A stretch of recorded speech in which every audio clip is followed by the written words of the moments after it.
Vamos, quiero que me acompañen rápidamente, vamos al libro de Colosenses, por favor. Quiero que empecemos con Colosenses 1, capítulo 1, versículo 1.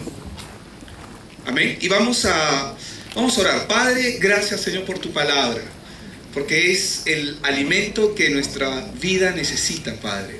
Oramos, Señor, para que sea tu voluntad la que prevalezca en nosotros. Y oramos, Señor, para que esta palabra traiga el fruto esperado, Señor. Como la lluvia cuando cae, Señor, no regresa, sino que cumple la función para la cual ha sido enviada, Señor. No regresa vacía, así tu palabra en nuestras vidas, Señor. Oramos para que esta palabra que es tan poderosa, Señor, haga su obra en cada uno de nosotros. Te lo pido en el precioso nombre de Cristo Jesús. Asimismo que abras también nuestra mirada, Señor, para ver un poco más y para poder apreciarte y conocerte un poco más. Gracias en el precioso nombre de Cristo Jesús. Amén y amén. Colosenses 1 dice: Pablo, apóstol, dice, es decir, enviado de Jesucristo por la voluntad de Dios, y el hermano Timoteo, dice, a los santos y fieles hermanos en Cristo que están en Campeones para Cristo. Amén. ¿En dónde están? En Campeones para Cristo. También a los de Colosas, ¿verdad? A los de Colosas también. Dice: gracia y paz sean a vosotros de Dios nuestro Padre y del Señor Jesucristo. Me encanta esta parte porque dice: siempre orando por ustedes o por vosotros, damos gracias a Dios, Padre de nuestro Señor Jesucristo, habiendo oído, dice, de vuestra fe en Cristo Jesús y del amor que tenéis a todos los santos. Amén. Somos una gran familia. A causa de la esperanza que os está guardada, dice, en los cielos, de la cual ya habéis oído por la palabra verdadera del Evangelio, que ha llegado hasta vosotros, así como a todo el mundo. Amén. ¿Cuántos dicen amén? Amén.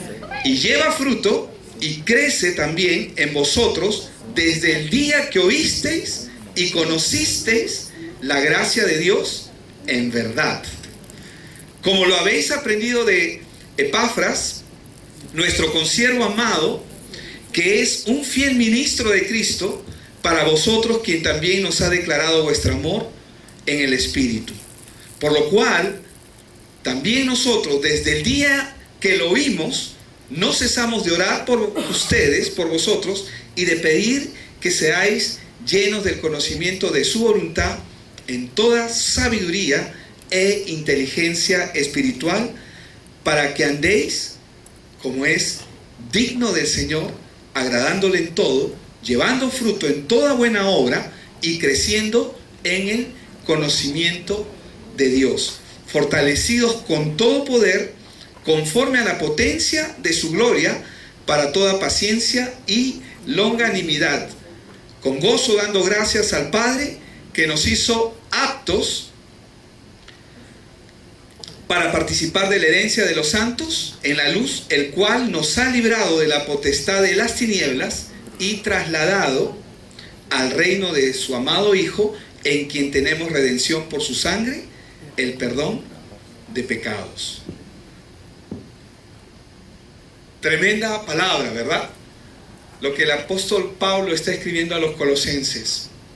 Realmente es muy poderosa esta palabra, porque él está hablando de sus hermanos, de nosotros, como hermanos en la fe, y está orando como nosotros también estamos orando, dando gracias desde el momento en que cada uno recibió el Evangelio, para que este Evangelio y esta palabra que tiene ese poder de transformar la vida del hombre siga trabajando en el corazón de cada uno.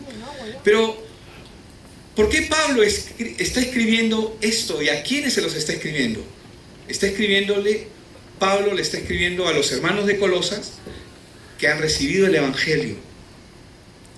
Y para poder ver esto de una manera panorámica, rápida, yo quiero comenzar una vez más con el libro de Génesis. Porque Pablo estaba desesperado en su corazón, emocionado, y desesperado, no con una desesperación de angustia, por si acaso. No con una desesperación de angustia, sino con una desesperación de anhelo, de querer compartir, de querer decir, mira, esta es la respuesta, esta es la solución, tú tienes que saberlo, tenemos que compartirlo, tenemos que saber dónde estamos parados, quiénes somos en Cristo Jesús. Dando gracias y pidiendo a Dios para que cada uno crezca en el conocimiento, en el entendimiento, en la revelación, en las cosas que Dios ha establecido, que Dios ha puesto. En Génesis 1:27 nosotros vemos la condición original en la que el hombre fue creado. Génesis 1:27 nos enseña y dice, y creó Dios al hombre a su imagen, a imagen de Dios lo creó, varón y hembra los creó. Y de ahí dice, y los bendijo Dios. Y les dijo, fructificad y multiplicaos, llenad la tierra y sojuzgadla y señoread en los peces del mar, en las aves de los cielos y en todas las bestias que se mueven sobre la tierra. Más adelante, en Génesis 2:7, nosotros vemos, entonces Jehová Dios formó al hombre del polvo de la tierra y sopló en su nariz aliento de vida, y fue el hombre un ser viviente. ¿Cuándo el hombre fue un ser viviente? Cuando Dios sopló aliento de vida, el soplo divino de Dios. Me encanta, porque Job lo dice de esta manera en Job 33:4, el Espíritu de Dios me hizo, y el soplo del Omnipotente me dio vida. Fue el soplo de Dios lo que le dio vida, lo que lo hizo vivo. Job 32:8 también nos dice, ciertamente espíritu hay en el hombre, y el soplo del Omnipotente le hace que entienda. Este versículo, Génesis 2:7, es un versículo clave. ¿Por qué es un versículo clave? Dentro de toda la creación es un versículo clave porque está entre Génesis 1:27, en el momento en que el hombre recibe la bendición de Dios. ¿Y cuál es la bendición de Dios? Que Dios habita con el hombre, que está unido al hombre. Amén. Vemos que en este verso, en Génesis 2:7, que es un versículo clave porque está entre Génesis 1:27 y entre Génesis 3, porque en Génesis 3 se produce lo que nosotros conocemos como la caída del hombre.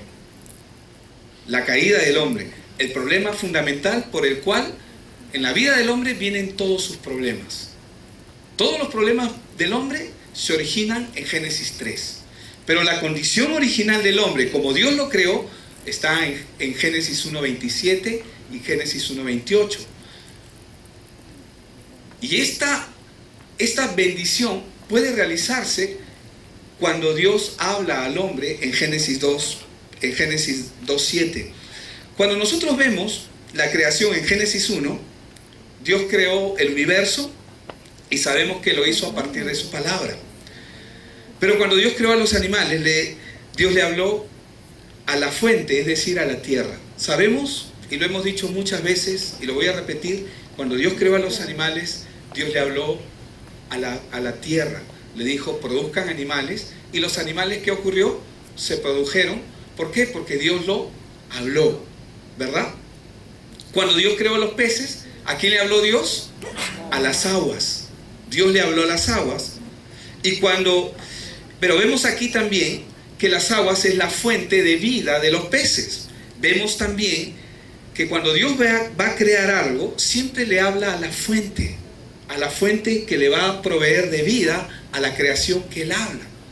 Y Dios le habló a la tierra y la fuente de vida de los animales está en la tierra. La fuente de vida de los peces está en las aguas. Cuando Dios va a crear al hombre, vemos que Dios le habla a la fuente del origen del hombre. Es decir, Dios se habla a sí mismo. Y es interesante porque cuando Él dice, hagamos al hombre a nuestra imagen y a nuestra semejanza, Él está hablando de un ser tripartito. ¿verdad? La Biblia dice en 1 Juan 5:7, porque tres son los que dan testimonio en el cielo: el Padre, el Verbo, que es la palabra, que es Cristo, y el Espíritu Santo. Y estos tres son uno. ¿Qué pasó con el hombre? El hombre fue formado del polvo de la tierra, y para activar esa imagen que Dios hizo, esa imagen y semejanza, Dios sopló el aliento de vida en el hombre.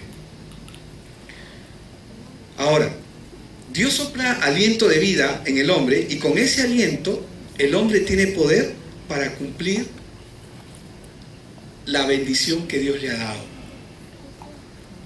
¿Cuál era la promesa que Dios le dio inicialmente al hombre? Que señoree sobre la tierra, que la juzgue, ¿verdad? En el 28 dice: fructificad y multiplicaos, llenad la tierra y sojuzgadla, y señoread en los peces del mar, en las aves de los cielos y en todas las bestias que se mueven sobre la tierra. Esa fue la intención que Dios tuvo cuando estaba haciendo esto con el hombre en el inicio. Este pasaje nos muestra algo muy interesante. Nos muestra que el ser humano existe en un mundo natural, pero también existe en un mundo espiritual. Porque cuando Dios crea al hombre, lo hace a partir de la tierra, pero le da espíritu para que el hombre viva. Le da un espíritu. Esto también nos muestra que el hombre existe en un mundo natural y existe en un mundo espiritual. Y hay algo temporal, que es el cuerpo y la carne. Hay algo que es eterno, que es el espíritu. El cuerpo y la carne, todos sabemos que es temporal, ¿verdad? Ahora, cuando nosotros podemos ver esto, comenzamos a darnos cuenta que somos creación de Dios, porque tenemos un cuerpo físico, tenemos un alma y tenemos un espíritu. El espíritu es lo que nos va a dar poder para comunicarnos con Dios. Fue lo que el hombre perdió en Génesis 3. Por eso que el hombre quedó muerto espiritualmente. El alma es lo que nos va a poder permitir tener un intelecto y nuestras emociones. Nos comunicamos terrenalmente, damos cuenta de las cosas que nos rodean, aprendemos de ellas, nos afectan. Eso es el alma, y también nosotros las afectamos. Y el cuerpo es lo que contiene el alma y el espíritu. En buen cristiano es nuestro estuche, ¿verdad? Si yo me pongo un guante, digamos, si yo me pongo un guante, usted va a ver el guante que se mueve, ¿no? Pero dentro del guante está mi mano. Nosotros tenemos como un estuche que es temporal, que es nuestro cuerpo.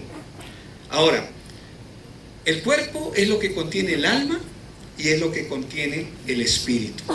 La carne ha sido tomada de la tierra, por eso la Biblia enseña que del polvo fuimos tomados y al polvo volvemos. Como vemos, se cumple Génesis 2:7, porque en Génesis 2:7 dice que Dios formó al hombre del polvo de la tierra. Ahora, todos sabemos que esto se cumple en todo ser humano.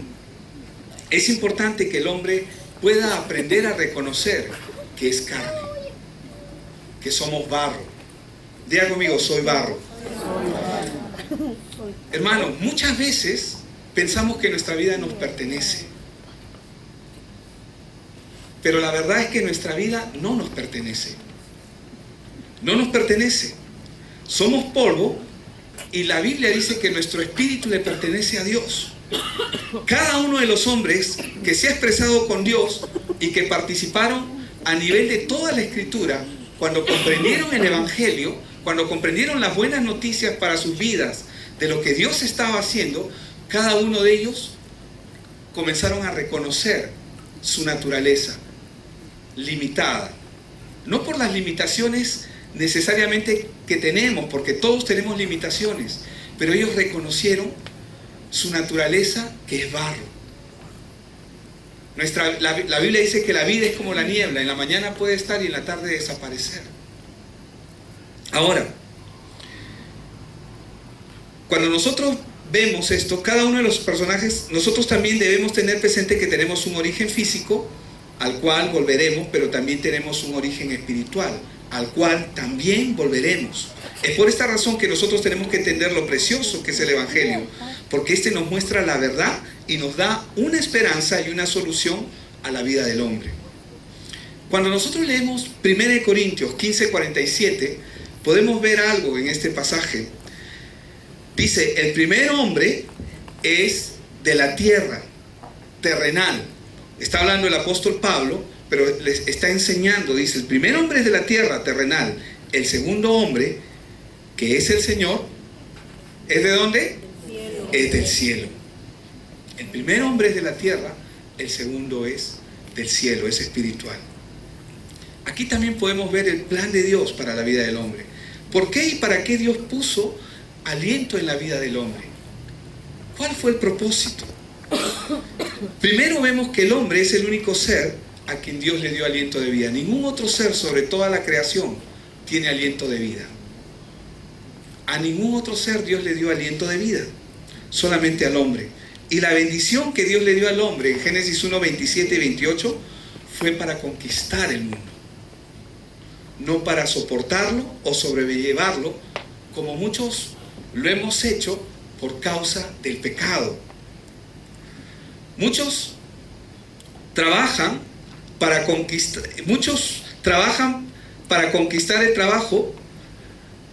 Muchos trabajan y el trabajo, en vez de conquistar el trabajo los conquista a ellos. Pero en realidad Dios nos ha puesto para conquistar. Pero esa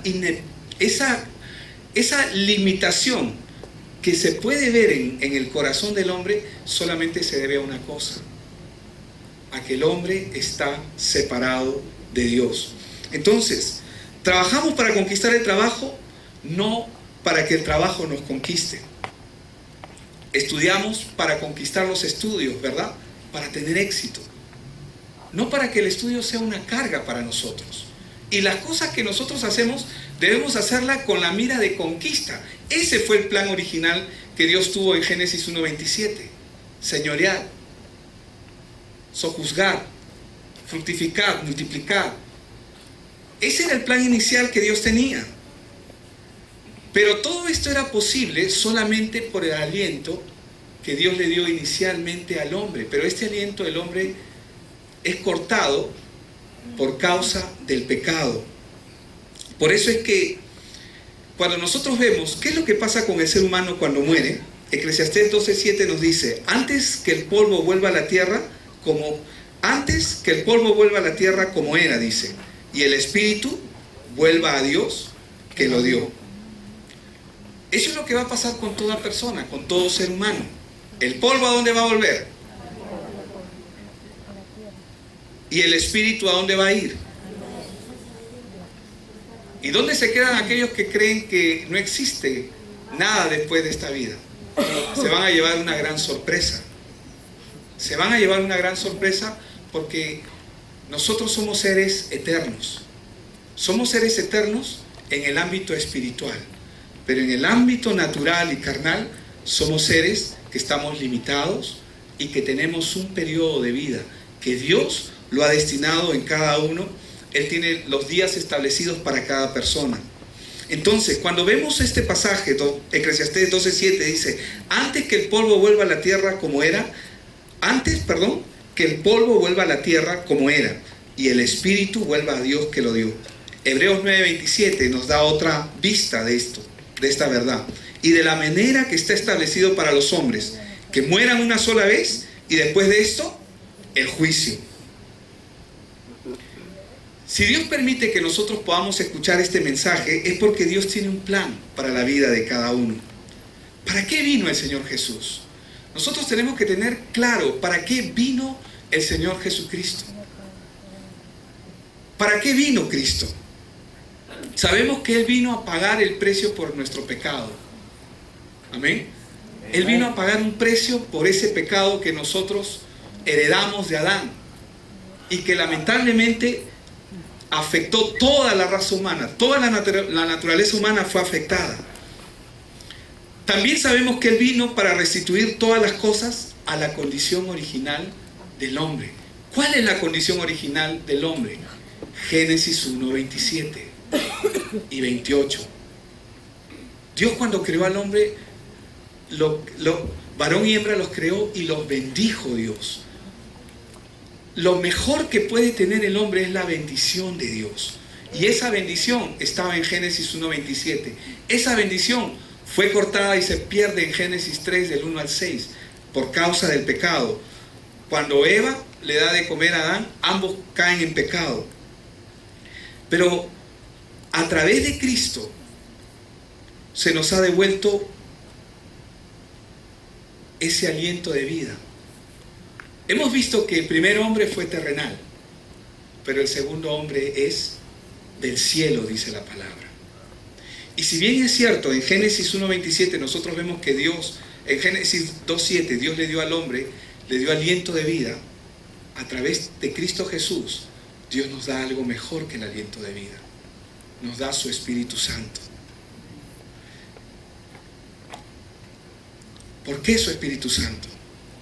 Porque el Espíritu Santo es el que nos va a poder ayudar a lograr todas aquellas cosas que nosotros necesitamos acabar, resolver. Nuestra dependencia tiene que ser total y absoluta delante de Dios. Debemos aprender a depender total y absolutamente de Él. Ahora, por medio del Espíritu Santo, el hombre puede tener autoridad otra vez para ejercer el poder y el dominio, que no es vamos a ser beneficiados, pero no es una autoridad y un poder que nos va a beneficiar para nuestra conveniencia, sino es para restaurar las cosas que tienen que ser restauradas. Y lo primero que tiene que ser restaurado es nuestras propias vidas, nuestros propios hogares, nuestras propias familias, nuestra propia comunidad, nuestras relaciones en el trabajo, nuestras relaciones en la familia. Es lo primero que Dios nos da. ¿Para qué su Espíritu? Por eso es que cuando decimos que el Evangelio tiene que funcionar, primero tiene que funcionar en mi vida. El Evangelio de Jesucristo primero tiene que resolver mis problemas. Amén. ¿Cuántos dicen amén? Amén. No estoy diciendo que en el camino no vamos a compartir, al contrario, vamos a compartir el Evangelio, pero el Evangelio tiene que ser probado primero en nuestras vidas y tiene que ayudarnos, mejor dicho, tiene que hacer el trabajo, someternos a Él para que resuelva nuestras propias vidas. Por eso es que cuando Jesús le habla a sus discípulos, les dice en Lucas 24:49, he aquí, yo enviaré la promesa de mi Padre sobre ustedes, dice, sobre vosotros, pero quedaos vosotros en la ciudad de Jerusalén hasta que seáis investidos, dice, desde lo alto. Necesitamos al Espíritu Santo. Amén. Y lo necesitamos con poder y con anhelo. Necesitamos clamar para que el Espíritu Santo fluya en nosotros. Pero ¿cómo va a fluir el Espíritu Santo? Por medio de su palabra. Tenemos que ser llenos del Espíritu.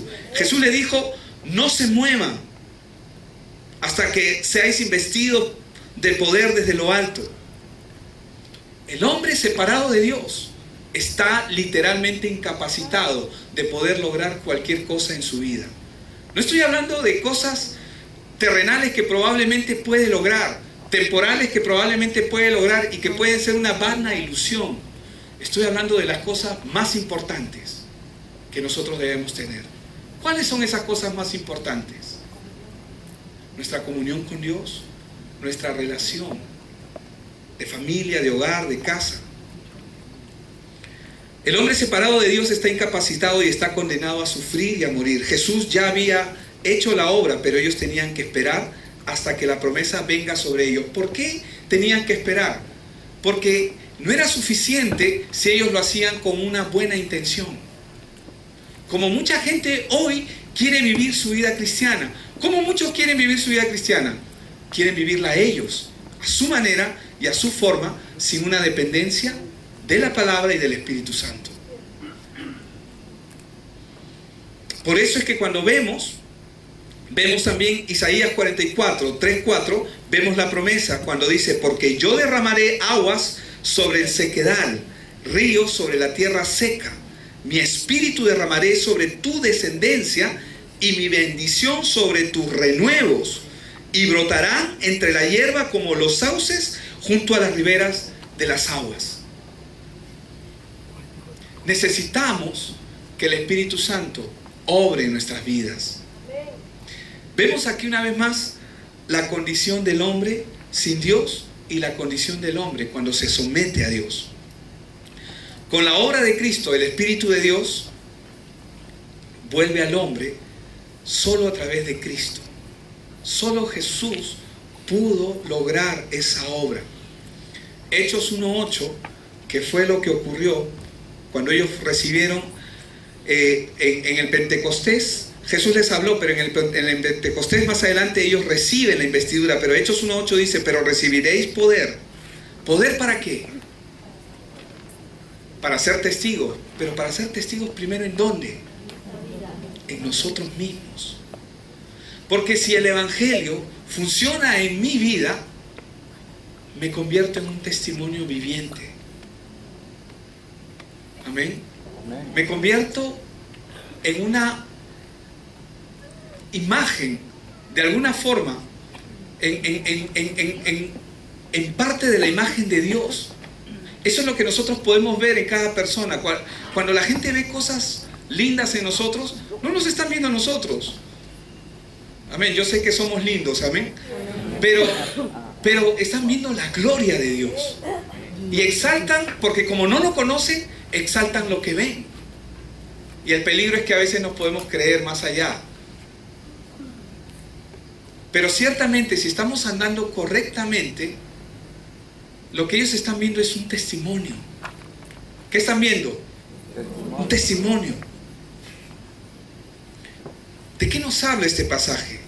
Del poder de restaurar todas las cosas, de Él y para Él, como fue planteado y como fue planeado desde el inicio por Dios en Génesis 1:27. Por eso, todo el plan que Dios tiene para la vida del hombre, solo es posible realizarlo con su Espíritu. No podemos prescindir de Él. Amén. No podemos prescindir del Espíritu. Zacarías 4:6 dice: entonces siguió diciéndome: esta es palabra de Jehová para Zorobabel. Y dice: no con ejército ni con fuerza, sino con mi espíritu, ha dicho Jehová de los ejércitos. ¿Cómo lo haremos? ¿Cómo lo haremos? ¿Cómo lo haremos? Con su espíritu. No hay otra forma. ¿Cómo lo haremos? No hay otra forma. ¿Cómo lo haremos? Amén, con su espíritu. No hay otra forma. No hay otra forma. Cada vez que nosotros vamos a las Escrituras nos hacen más dependientes del Señor y menos dependientes de nosotros mismos. Se cumple lo que Juan dijo, ¿no? Es necesario que yo mengüe para que tú seas exaltado. Necesitamos menguar, porque no es con fuerza, amén, no es con ejército, es con su espíritu. No existe otra forma. Y este fue el aliento que el hombre recibió, que había perdido en Génesis 3. Ahora, esto es lo que nos hace diferentes a toda la creación. ¿Por qué es que la tierra gime y clama? ¿Por qué está clamando para que los hijos de Dios se manifiesten? Porque los hijos de Dios tienen este poder, que es una investidura, no de ellos, sino viene de lo alto. Está en lo profundo de nuestros corazones, pero nosotros tenemos que manifestarlo. Amén. Eso es lo que nos hace diferentes a toda la creación. Eso es lo que nos hace distintos. Y el hombre quedó muerto espiritualmente por causa del pecado, quedó separado de Dios. ¿Y qué hizo Dios inmediatamente? Trajo la restauración, Génesis 3:15. Pondré enemistad entre ti y la mujer, entre tu simiente y la simiente suya. Ella te herirá en la cabeza y tú le herirás en el calcañar. ¿De quién está hablando? Cristo. El Evangelio, Cristo. Entonces la sentencia que cayó sobre el hombre por causa del pecado solamente se aplica al alma y al cuerpo. Por eso es que el hombre sufre aflicción, sufre dolor.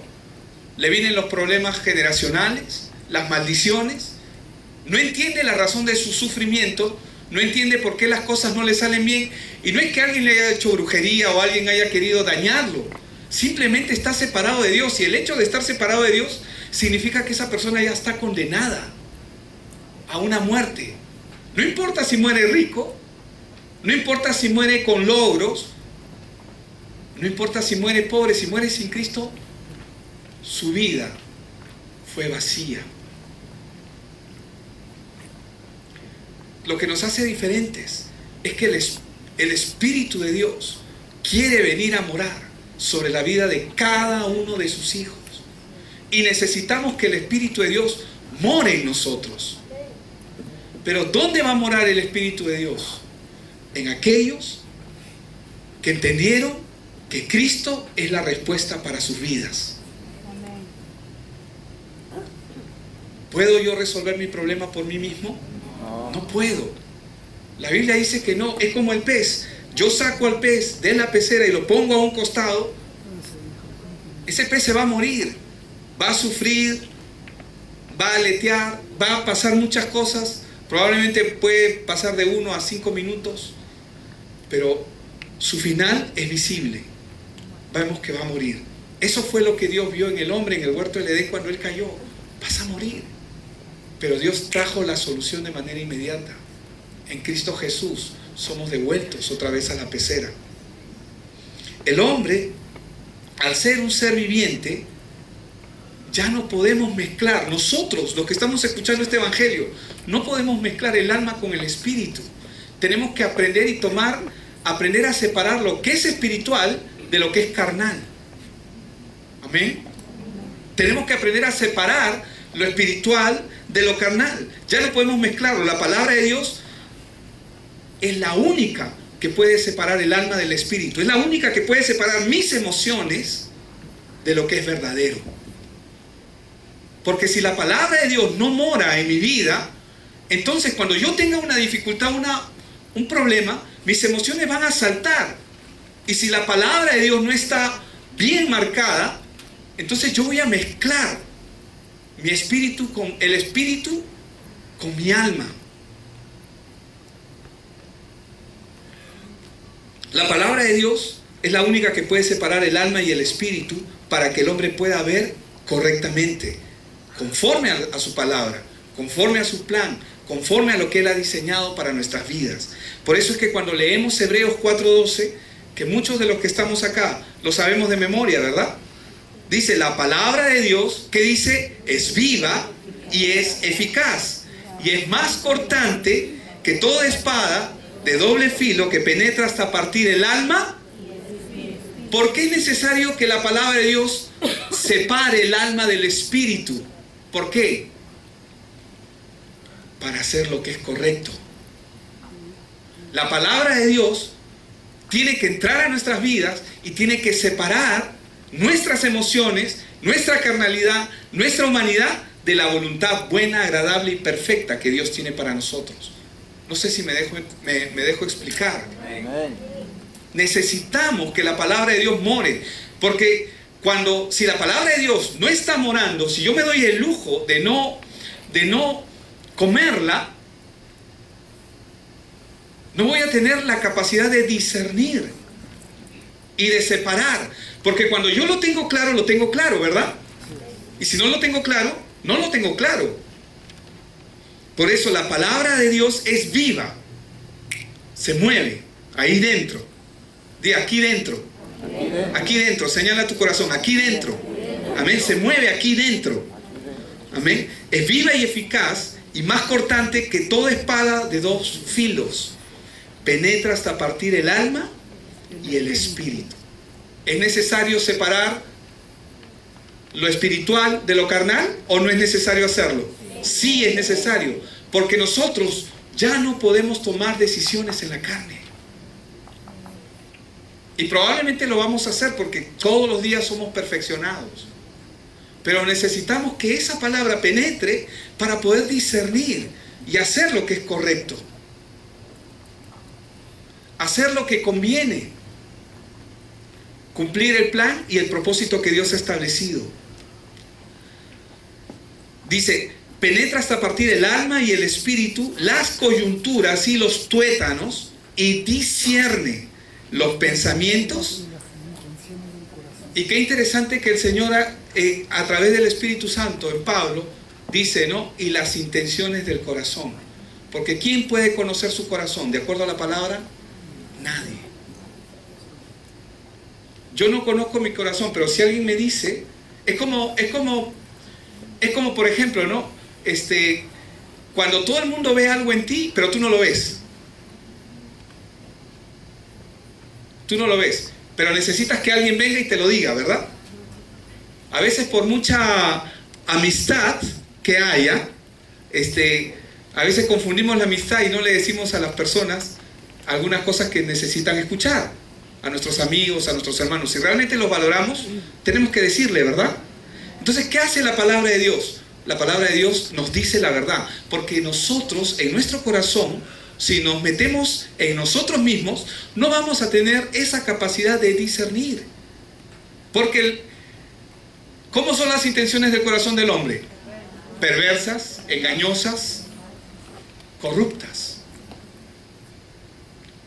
Pero la palabra de Dios tiene esa capacidad para poder discernir los pensamientos y las intenciones del corazón. De tal manera que cuando vemos un hecho, una situación en nuestra propia vida, lo que la palabra de Dios va a separar los pensamientos. Esto está bien, esto no. Las intenciones del corazón. Pero yo siento esto, pero esto me duele, pero esto me afecta emocionalmente. Pero tengo que aprender a separar esto, que es de la carne, y comenzar a obrar conforme al plan y a la voluntad que Dios tiene para nuestras vidas. Necesitamos aprenderlo. Necesitamos aprender a discernir. Pero ¿cómo aprenderemos a discernir si la palabra no mora en nosotros? Porque la palabra es la que tiene ese poder y tiene esa capacidad de partir el alma y el espíritu. Es la palabra. Yo no la tengo. Es la palabra en mí la que me va a ayudar, la que me va a corregir y me va a hacer tomar las decisiones correctas, a tener los pensamientos correctos. Amén. Entonces, es el Espíritu el que hace eso. Es el que viene directamente de Dios, porque es Dios, y a través de su palabra. Porque si no lo tenemos claro, el alma va a dictar lo que nuestra mente y nuestras emociones quieran dictar. Cuando la palabra de Dios comienza a ser clara en nosotros, recién nosotros podemos comenzar a aprender a caminar de una manera correcta. Que ese es el plan que Dios tiene para nosotros. Allí es cuando recién empieza nuestra verdadera adoración a Dios. ¿Se acuerdan que Dios está buscando adoradores que le adoren en espíritu y en verdad? ¿Por qué el Señor está buscando esos adoradores? Porque esos adoradores pueden discernir perfectamente entre lo que es suyo de lo que no es suyo por la palabra de Dios que mora en ellos. Amén. Entonces, para ir acabando, cuando el apóstol Pablo, volvemos a Colosenses rápidamente, él está con un deseo en su corazón, tiene las cosas claras, bien claras las tiene, y él está queriendo que cada uno de nosotros podamos entender. Por eso es que siempre orando por ustedes, damos gracias a Dios, Padre de nuestro Señor Jesucristo, habiendo oído de vuestra fe en Cristo Jesús y del amor que tenéis a todos los santos, a causa de la esperanza que os está guardada en los cielos, de la cual ya habéis oído por la palabra verdadera del Evangelio, que ha llegado hasta vosotros, así como a todo el mundo, y lleva fruto y crece también en vosotros desde el día en que oísteis y conocisteis la gracia de Dios en verdad. Como lo habéis aprendido de Epafras, nuestro consiervo amado, que es un fiel ministro de Cristo para vosotros, quien también nos ha declarado vuestro amor en el Espíritu, por lo cual también nosotros, desde el día en que oímos, no cesamos de orar por vosotros y de pedir que seáis llenos del conocimiento de la voluntad de Dios, en toda sabiduría e inteligencia espiritual. ¿Por qué habla de inteligencia espiritual el apóstol Pablo? ¿Por qué habla de sabiduría?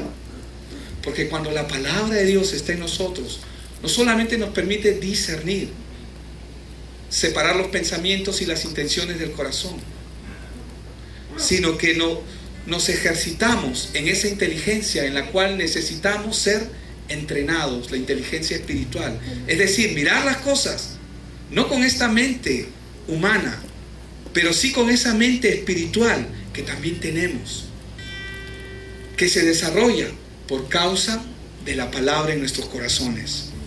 Amén. Para que andéis como es digno del Señor, agradándole en todo, llevando fruto en toda buena obra.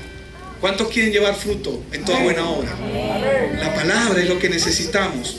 La llenura del Espíritu Santo, la capacidad de discernir. ¿Cuándo podemos discernir mejor? En cuanto más palabra hay en nosotros. Y creciendo en el conocimiento de Dios, fortalecidos con todo poder, conforme a la potencia de su gloria, para toda paciencia y longanimidad, con gozo dando gracias al Padre, que nos hizo aptos para participar de la herencia de los santos en luz, el cual nos ha librado de la potestad de las tinieblas y nos ha trasladado al reino de su amado Hijo. Y aquí estamos. Amén. Estamos en el reino. ¿Sabe lo que significa que estemos en su reino, verdad? Estamos bajo un poder, bajo un dominio, bajo una autoridad. Vivimos bajo las reglas del Rey. Y las reglas del Rey están establecidas en su palabra, en quien tenemos redención por su sangre, el perdón de pecados. Él es la imagen del Dios invisible, el primogénito de toda creación, porque en Él fueron creadas todas las cosas, las que hay en los cielos y las que hay en la tierra, visibles e invisibles, sean tronos, sean dominios, sean principados, sean potestades. Todo fue creado por medio de Él y para Él. Y Él es antes de todas las cosas, y todas las cosas en Él subsisten. Y Él es la cabeza del cuerpo, que es la iglesia. Él, que es el principio, el primogénito de entre los muertos, para que en todo tenga preeminencia, por cuanto agradó al Padre que en Cristo Jesús, en Él, amén, en Él, solamente en Él, solo Cristo, amén, en Él habitase toda la plenitud, y por medio de Él reconciliar consigo todas las cosas, así las que están en la tierra como las que están en los cielos, haciendo la paz mediante la sangre de su cruz.